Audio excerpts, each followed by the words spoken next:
Well, so much for that. All right.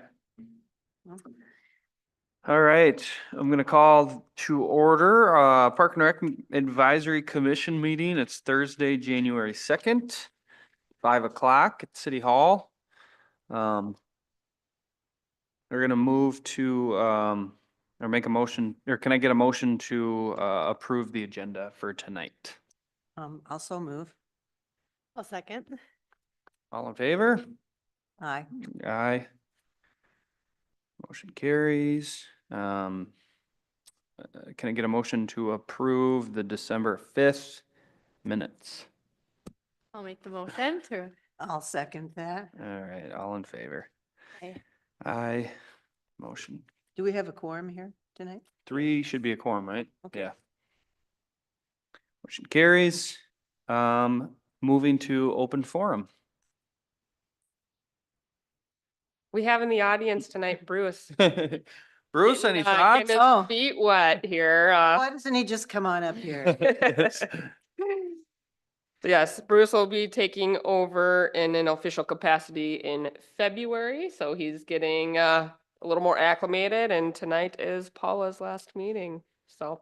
Yes. All right, well, I'm gonna close the open forum. Department reports. Awesome. I don't have a whole lot for you guys this month.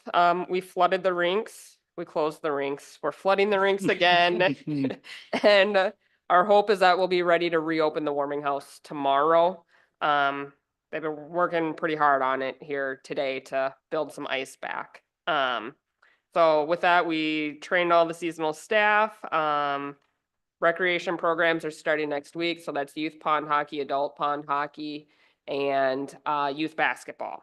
So we're gonna get all that going, and then also coming up here in January, we are planning to bid the Gull Lake Trail project. So met with the engineer today, and they're still on schedule to bring that to council this month. So hoping to open bidding for that at the end of January.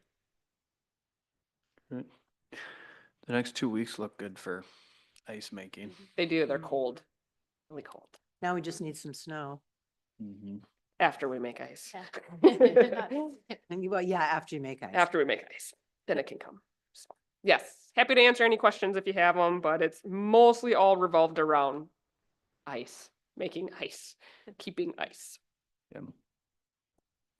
All right, new business. Okay, so tonight, I have some documents in front of you there. I would like to start big and work our way down. So if we can pull out our existing conditions document here. This is something that the engineers were working on, in part trying to get ready for the DNR outdoor rec grant. As of this morning, we have $37,000 in the Nisswa Enrichment Fund. The last donation came in October, so we did not receive anything through November or December. Looking at the existing conditions, I had them overlay it on the concept design. And so there's a lot going on here. I have it zoomed in up on your screen pretty close on the pickleball playground area, what we determined could be phase 1. And so just to kind of orient us a little bit, we have in the blue here, the blue hashes are the playground and the pickleball areas. In the red line is existing infrastructure there. It does not have a red line around the basketball court. The basketball court would also be impacted. So to get an idea of how much the proposed plan and the existing infrastructure interact with each other. The tree line is this kind of curly Q line here. So that's the wooded area. Okay. What's the one, you got the blue line, but what's the second blue lined area? There's one that's the pickleball tennis court area, the rectangle. Yeah. And then the stop sign one is the playground. Oh, okay. So kind of gives a little bit of perspective here, which is what I was hoping for. We've talked a lot about how they play off each other and the domino effect, and how they could work together. There's a lot of information here. It has, like the water shut off valve. It has the elevations, the shelters, the lights, the utilities, all that information to help us look through this and if and how things may need to shift. One of the biggest considerations is the corner of the playground Mhm. through the warming house area. Yeah, I noticed that just now. And so looking at some of this, the playground is one thing that can change shape. It's also one thing that we need to kind of determine the size of so the playground company can put the pieces in the correct container. So wanted to bring this to you tonight to start getting those wheels turning on how they all interact. I will pause for questions. If we're understanding the document. Well, how does this proposed new playground area, how does that superimpose with the current playground area? Is that the red? The current playground area is the red rectangle. Oh, okay. And so the sidewalks are kind of the lines, the skinny lines. Mhm. Okay. The top rectangle is the current playground area. And then the black box over on the bottom right side is the warming house. Next to that's the garage. So I will say the existing playground is half in the pickleball area and half in the proposed playground area. And then the other half of the pickleball and tennis will be up in the wooded area. This isn't exactly how I envisioned it from our previous schematics, I guess.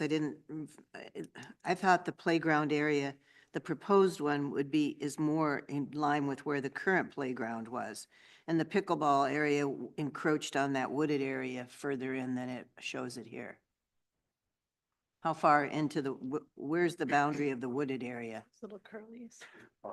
Yeah, I mean, really, where the existing playground red line is, I mean, Oh, that's, okay. that All really right. abuts the tree line, basically. Yeah, That's the edge of the existing.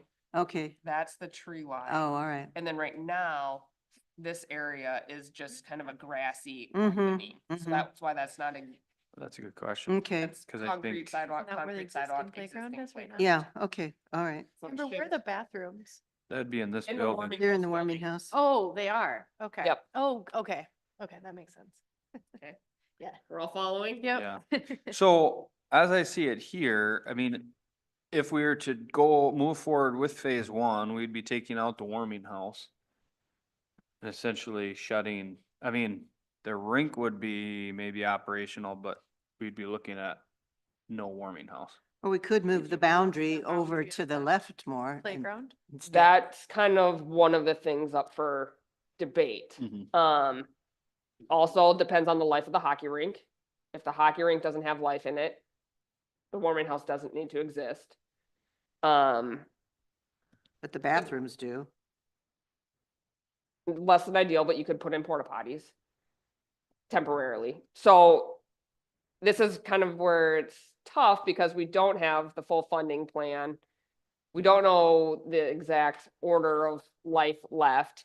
A playground can change shape. Yeah. Do we want to change the shape of the playground for the future? Can you use this space over here where the basketball court is, or is there a reason why that space isn't being used? Like, oops, sorry. All things are up for debate. I would probably just scoot it towards the softball field a little bit more. It's not a huge, I mean, it seems kind of silly to me to take down a building for just that little tiny Mhm. piece. Where if you can just jet it out in another. Yeah. I would say as long as we like the final outcome of that. Yeah, I would say if you don't want that as your final outcome. But as long as we're good with the outcome and saving the building, then can certainly work around it. I'll say either, whether the plan does call for removal of the warming house building and garages. We have a long ways to go to get funding as well. Yeah. In the interim, there'd be repairs.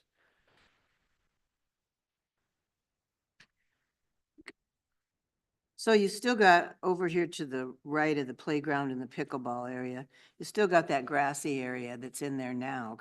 Could it sort of jut out into that more and leave some of this open space more down by the warming house? Is that a possibility to kind of turn it on its?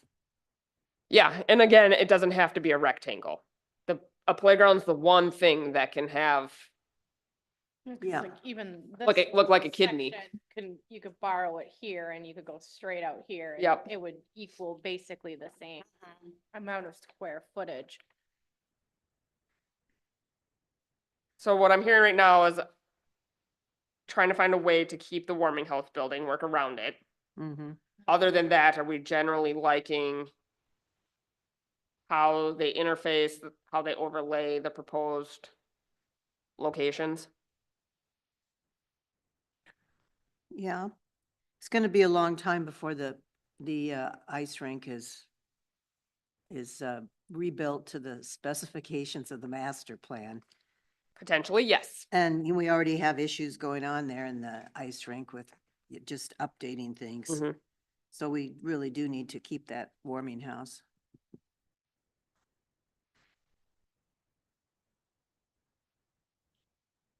So is this a lot that's gonna be cut down? Will it change a lot?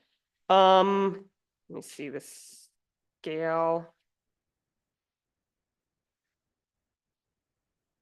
I don't know off the top of their head how long a pickleball court is. I'd say it's probably 80 feet Okay. into the woods. And so would there be new sidewalks, configured around the outside? Yeah, that's what I was wondering. for the Yes, I entrance. know in that, some of that feedback that I sent you, I've heard a lot of people talk about. Yeah. Accessibility, visibility, the idea of having a pathway around the playground. Yeah. So, one kid can play, someone else can be in the stroller, scooter, you name it. So this plan does propose kind of a perimeter around it. Yeah. Yeah, I read that today. I mean, and then I looked at the master plan survey that was done back in 2022. And that was one thing that parents said about the playground was they wanted, right now they're, they have only that one sidewalk. They can sit there, but they can't see their Yep. kids on the far side of the playground. And they wanted to be able to, sit around at different angles to be Mhm. able to observe. That's some of kids. the most feedback I think I've received is just the ability, like where the seating's positioned, the ability to walk around. One mentioned the ramp, so you have to go all the way around the ramp to come back in. Mhm. And so thinking about some of that stuff and whether it's more, for them to scooter around or for the parents to have different vantage points.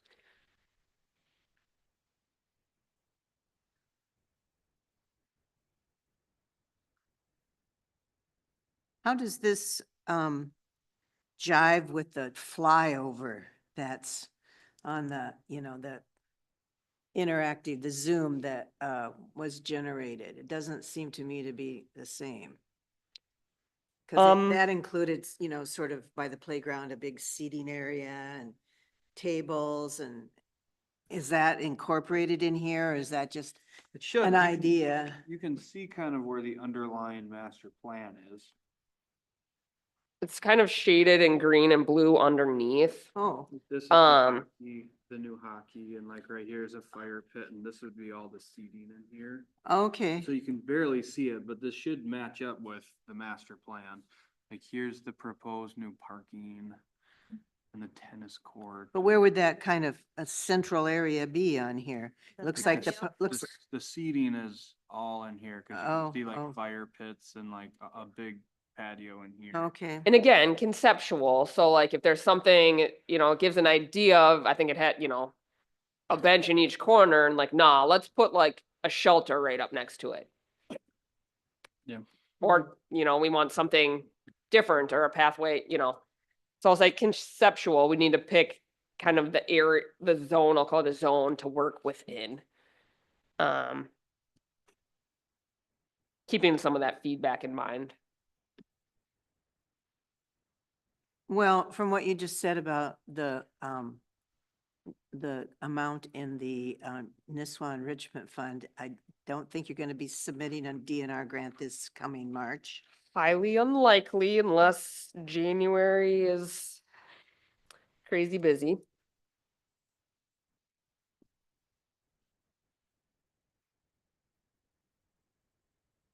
Which is unfortunate because even if you were able to submit it, the money wouldn't be available till next July. Mhm, And then that doesn't leave you much time to actually accomplish this correct. in that current year. So then you're already, let's say you even got the money this year, you're still pushing it out 2 years to an opening of the whole new area.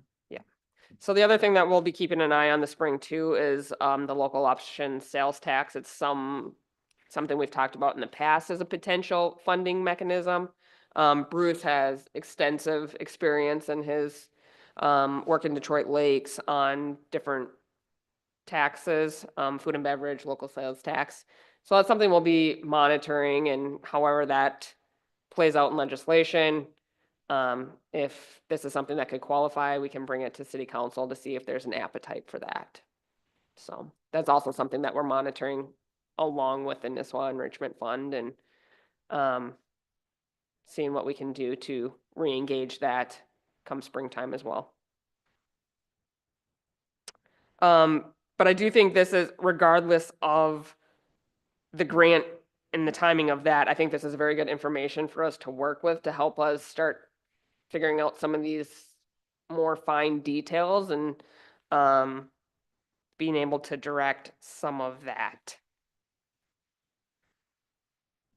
So my biggest question kind of for you guys tonight to think about was the relationship with the warming house, because that specifically goes into our next topic of the playground.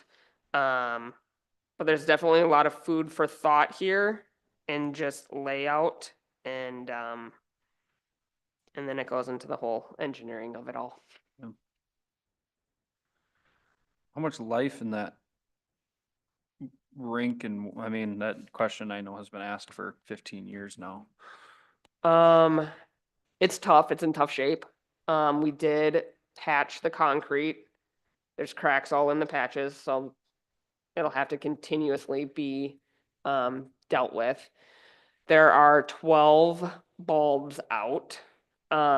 Unfortunately, 7 of them are facing the same direction towards center ice. So that's probably one of my biggest concerns. Did you say that we can still buy the bulbs or we cannot? The story I've heard is that they scoured the country and could not. Okay, this will be on a different topic, but I did find somebody who would be interested in possibly supporting lights for the rink, Okay. so I can. Yeah, in 2021, I looked at retrofitting Okay, the lights and it was about 25,000 per rink. okay,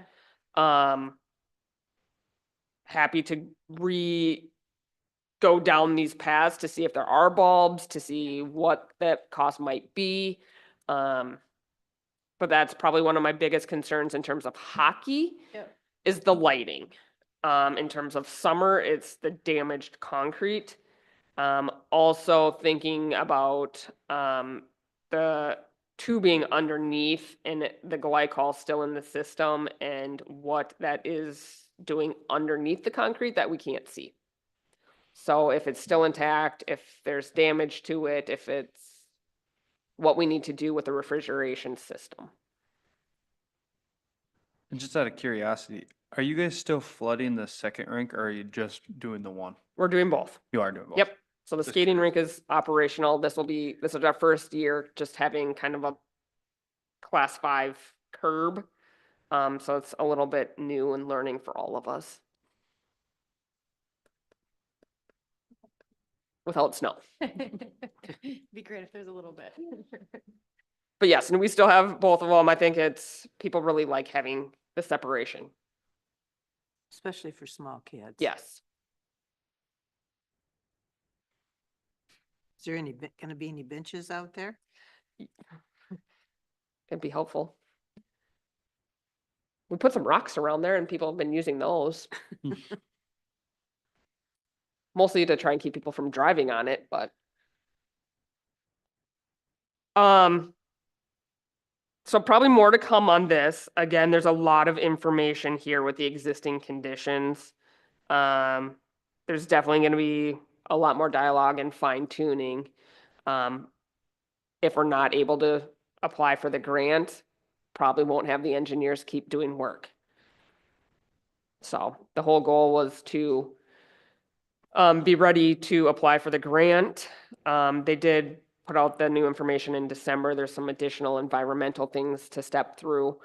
But we don't need to keep going through specifications and plans at this time until we get a better idea of when this is going to happen and exactly how. Well, we still have the design and the company that we're gonna be talking about, the design of the equipment. Where does that put them? They are aware of kind of that we're in a fundraising. This is not unfamiliar to them. They switching kind of more towards that topic of playground specific.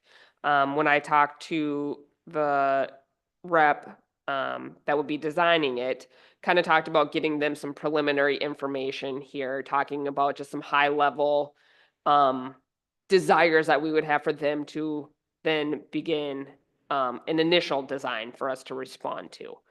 So the other bit of information there that I have for you guys includes some different things on elements in a playground, swing, slides, things like that, especially from an inclusive lens. That was the goal of this playground, as well as a whole sheet on color palettes. So I think color of a playground really sets a tone. Paul, feel free to chime in as your experience in this. I know we talked for sure about inclusive design. We've talked a little bit about maybe having some nature type elements included. From there, I think the color palette's kind of the other thing. And so I know some of the feedback that I've received, one was thinking really like, what's our brand? What's Nisswa's bread and butter? Like, let's stay kind of true to that. And turtles, trains, lakes, trees, trails, kind of stuff. And so just trying to find some high level things to direct them to begin an initial swings. People want swings, lots of swings. That's the one thing I've really heard. And then in terms of playground design, some of the feedback, people like that it's a little shorter. Some people are very into like having a taller tower because there's not a whole lot of them around. And other people really like that it's short because then no 3-year-old stays over in their playground. They like to go to the big playground. And so most 3-year-olds can navigate the larger playgrounds. So Well, don't you think we have to have some elements of both? yes, Because you want it to be more accessible than to just toddlers. yes, we want it Because- to be able to age with the kids and we don't want to like age out of a design either, like a theme.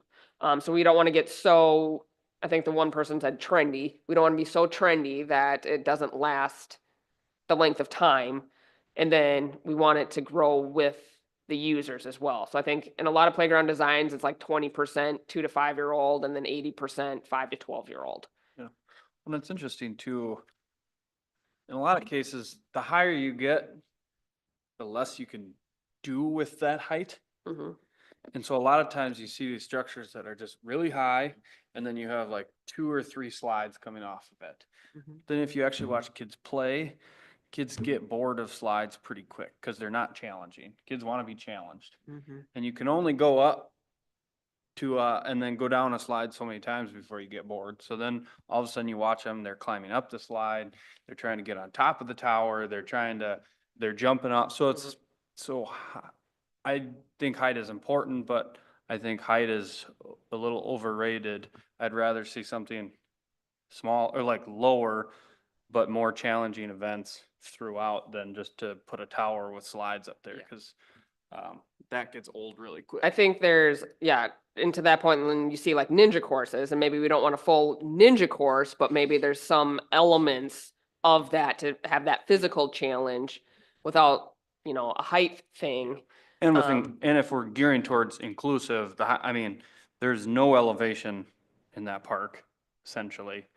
And to go up, the higher you get, the more expensive it gets to, because you're going up with ramps, you're not going up with, in order to get, walkers or wheelchairs or, whatever it may be up to the top, so. But there's elements, there's other ways to get height. It's bringing in topography, opposed to equipment, so Mhm. there's ways to get height, but, So in our RFQ that we did, our guiding principles were inclusion and equity. So a lot of age appropriate, um, evolving for users evolving recreational needs, equitable access to playground amenities, and then considering varying needs, social, emotional, and neurodiverse needs. So those are kind of the subcategories for that one. High quality design, durable, low maintenance materials, thinking about ongoing maintenance and environmental strategies, and then the color palette, considering the aesthetics as well as heat transfer and fading and things like that. Um, Under healthy community, we had play opportunities that facilitate interaction and connectivity as well as independent play.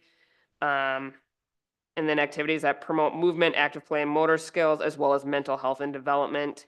And then obviously meeting all the safety standards. And then play system will consider sight lines, visibility of playground users, and the ability to supervise by persons responsible. So I think in our guiding principles, we've talked a lot about this stuff. And then as you kind of see the different elements here, you got your spinning, so all your various types of merry-go-rounds, there's varying types of inclusive. All three of these are inclusive types of spinning. So from there, we can narrow down what type of spinner we want, and then swinging, what kind of swings do we want, and eventually kind of what kind of play panel, sensory, kind of slides, music, if we want music, what sort of social imaginative play, things like that. So kind of gave you guys this one to just get the wheels turning, not that we have to pick out exactly what play elements we want, but if there's something that we really want to make sure that we want in our design, like swings and whatever else, I can certainly relay that at this time. People want traditional swings, or, I mean, here on these pages, there's some creative looking. There's Types of definitely some swings. different, there's two different types, two different age groups of inclusive swings, like the big plastic ones. You'll see various buddy swings, so some of them are 2 bench seats for older kids, ones could be a bucket seat and a bench seat. So I'd say we'd probably want a mixture. There's also like, I forget what they call it. It's like a saucer where you can, an oodle swing, where multiple kids can be on the same one. So you get a little more bang for your buck on those friendship swings. The oodle swing there does have a fairly large footprint. I was gonna say, it takes up a lot of space. yeah. Are you considering those type of climbing elements as well, or because they aren't completely inclusive, excluding climbing? No, I think we want to consider having that. There's various ropes, domes, they got this little, whatever they call this one, this little cozy dome. Yeah. That's just a mini climber. I think some of the rock. Here, let me pull up a nature play.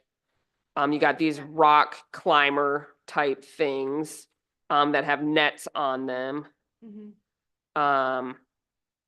They have webbed towers. I think there's a lot of different Okay, ways to include yeah, it. But I'd say, I mean, just from a theming standpoint, outside of, obviously, our overarching theme is destination / inclusive.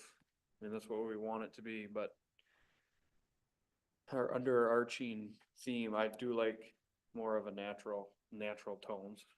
Starting with the color scheme, whether it be true browns and greens, or if we want to add more like the lake, the lakes. Some of these like more different color blues with greens, Mhm, I like too, but still kind of going with that more natural. mhm. I had suggested, yeah, whether it be just going with more natural woods, I mean, looking at like Paul Bunyan or, yeah, turtles or making it classic boats or more, boat and water themed, like nautical, not necessarily nautical, but more boat themed or,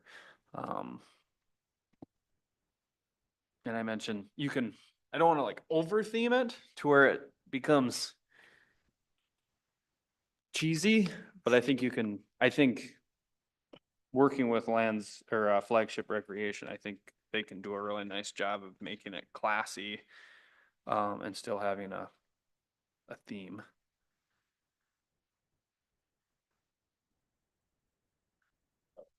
Yeah. The first couple of pages have what you're talking about, but the last ones are kind of, last few pages where there's a lot of turquoise and, not so much. Is that kind of how, is everyone else kind of leaning towards the natural brown, Yeah. blue, green, some But way, you shape or we form? wanted to have some color that stands out so you can see the playground from Mm-hmm. a distance.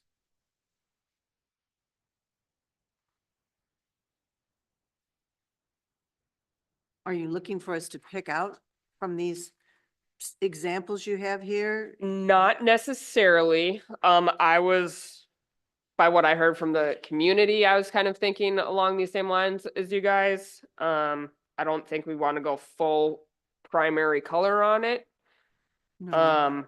But again, something that is, does draw people in, Mm-hmm. without fading, being hot, things like that, that we put in our guiding principles. I like palette BJ. PJ. Page 3, Page 3, BJ. bottom right. Yeah. But that's totally personal opinion. It's kind of natural, but it's still a little bit colorful. It's kind of similar to the concept design that we did. It was like brighter blue and green. It wasn't a full Kind of water like color. forest green. It was a more bright green. is the gray better for, heat transfer? Like things getting hot? I think the darker it is, the hotter it Yeah, is. so you'd probably wanna stay in the from that dark brick. What is the floor gonna consist of? What? Not wood chips. Also, we would have to figure that out. A lot of that is probably gonna come down to our budget. Last update I heard on poured in place is about $30 a square foot. Cause I read some comments in the survey, several that said it was hard to walk in the wood chips. Yeah. Yes. Mm-hmm. I've heard that. I've heard that it destroys clothes. It gets stuck in kids' sandals. That's my own kids' experience. Yeah. Other concerns of what's the material of the rubber, how environmentally friendly that is on the flip side. We do have rubber in certain areas. We've had mats under the slides, under the swings. So there's a lot of places that do a hybrid for better, for worse. Wood chips thing now go on the rubber and now that's a maintenance thing. Continuously brushing that off. Honestly, I think it's gonna come down to our budget. Yeah. Cause it is just so expensive to do a full port in place. Yeah, and I know I've seen playgrounds that do like some port in place, some turf, like a artificial turf. Yep. So, and then parts of it, like wood chips. Switch up the materiality throughout. I don't love, it's nice to be consistent with one another, cause if you combine them, the wood, you still get wood chips everywhere. You're Yes. constantly maintaining, wood chips are gonna find their way onto the port in place, which is hard on it. That's just the reality of it.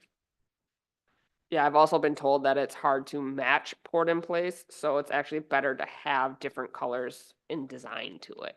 Yeah. What are Instead you of a calling it? soft- Port and, Poured in place. poured in place? Yeah. I thought you said port and something. No, Pour- poured in place. Yeah, and the more Like, color, like this, well, yeah, they've got it. Yeah, in so here. you could make like a Yeah. river with a stone bridge and some walking and some frogs and lily pads. and if there's multiple colors in the port in place, they need to come in and repair it. They don't necessarily have to match the existing color. They can cut a circle out and do a whole different color Mhm. and kind of blend it in. But, I mean, yeah, that would be preferred, especially if we're talking inclusive play. I mean, that's the way to go. Yeah. But I mean, if you're looking at 100 square foot playground, that's $300,000 of your budget. Yeah. So it gets very pricey. I think inclusive wise, I think inclusive, that's what I think. Yeah. Hybrid, the wood chips still go everywhere. Or wood chips in general just need to be fluffed and raked and moved and refilled.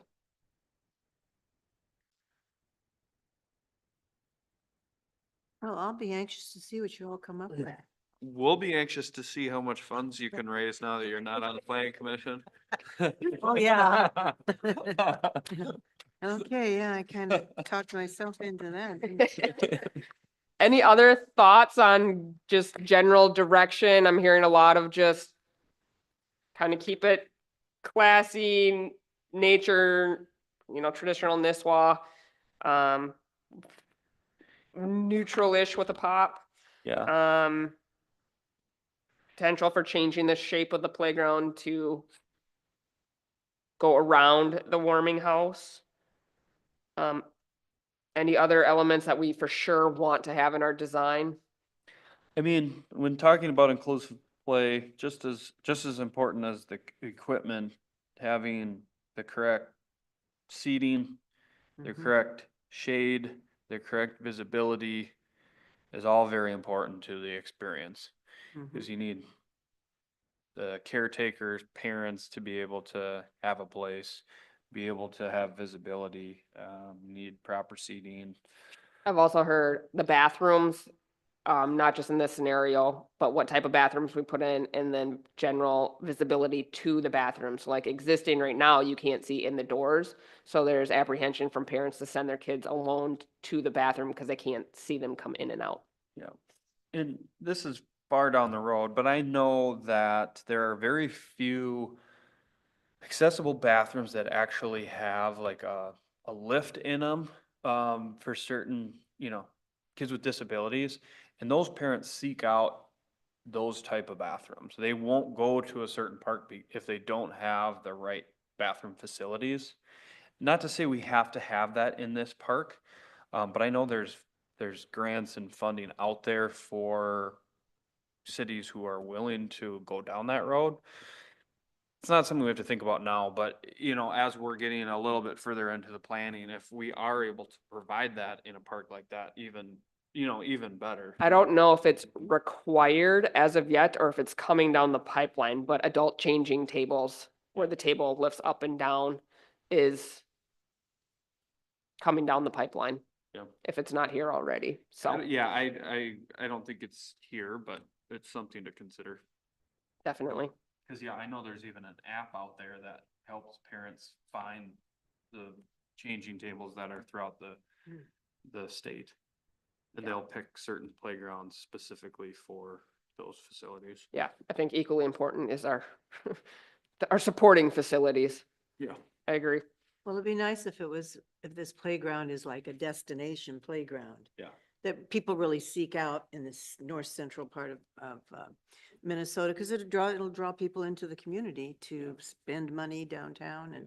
I'll say our An economic existing bathroom is a far cry from what we want it to be Yeah, when we right. have a destination playground. People seek out ways not to use the bathroom. Yeah. It's You- not, The porta potties would be better. Think our natural, like, green space is just as important as Yep. this space, because I see kids playing in those trees all the time. I see Yep. kids playing in the grass all the time. They're not just playing on the playground, so we have to maintain at least, some sort of area for them to interact with nature. and I think tying it into the trails in the wooded area, so, most of the better established trails are off behind the softball field, Yeah. less so where the pickleball courts would Correct. impact. Yep. So I think tying all of that into whether it is an actual path to it or signs or you name it, but yes, giving them green space, wooded space for them to interact with nature in their own creativity. I don't think many people knew those trails existed. I didn't know they existed until just No, they're a not year ago, so.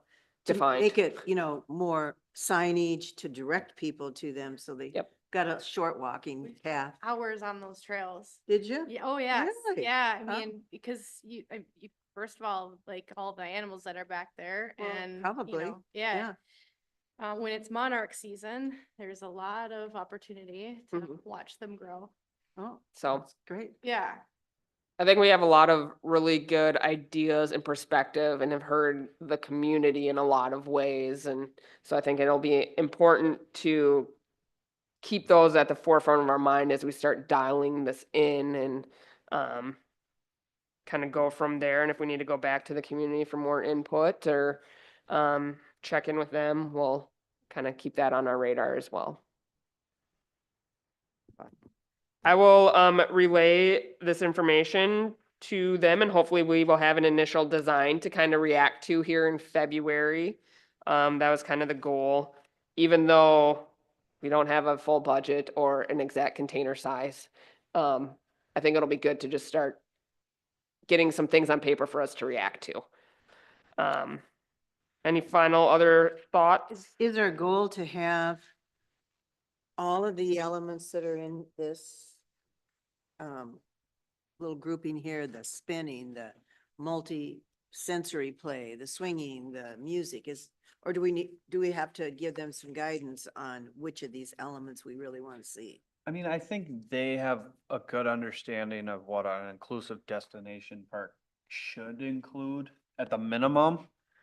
And we can kind of add, take away, rearrange, it'd be nice to get a preliminary plan to at least have a visual and then we can work off of that. I think that would help us. Yeah. I know that they're willing to redo the design and, they understand that it's never gonna be a one and done design. Yeah. Sure. I think some of them are really large play elements that are, and that at some point we might have to make some tough decisions on one over the other just based on space. And then I think some of them are smaller where it's like just a panel that's like at the top of a slide and like that's your sensory, like one option for a sensory. Or you can have like the little picnic table underneath the slide that they can do their imaginative play kind of thing. is there a way to survey like what's around us, like, and what isn't around us? You know what I mean? Like when you do get to the, besides. I'll us give you going a to all the clipboard. parks. Yeah, exactly. I mean, sure. But I think like if we are picking one big element, we should probably pick something that is not available 10 minutes down the road or 15 minutes. Yeah, there's really not that many inclusive areas in surrounding area. Brainerd Schools put in an inclusive playground or some elements of an inclusive playground that has few of these elements, but that's in a kind of a school. I mean, not that it isn't open to the public, but it's in a school setting. Yes. Yes. At that little park that's hidden, right, and, there's like a community. We call it the Hidden Park. I don't even Pine know. Trails Yeah, maybe. off of 18. Yeah, just right over there. Yeah. Hmm. This spinner exists and this spinner is up in Pequot. Yeah, and I think it's specific, like looking at what the school has, Yeah. pairing off of that. Yeah, some of the bigger parks, everyone loves Cross Lakes. They're like, take a lot of pointers from them. I think they have a good amount of space, that they have variety there that people appreciate. Obviously Pequot's close, and, there's several in Baxter and Brainerd, so. But no, I don't think we have to decide here today. I think some of these guiding things will help give them a way, and then eventually we're gonna have to really define our space and our budget, which we're not quite there yet. Yeah. So. Okay, well, if you guys have any other thoughts, let me know. Otherwise, that's my hope, is that we'll have something to kind of review in February. But I will pass this along for the time being. If you guys think there's other things in terms of planning as well that you guys would need information for, let me know. But I think based on where our funding is at and the timeline of the grant, we're not needing to really crank things out.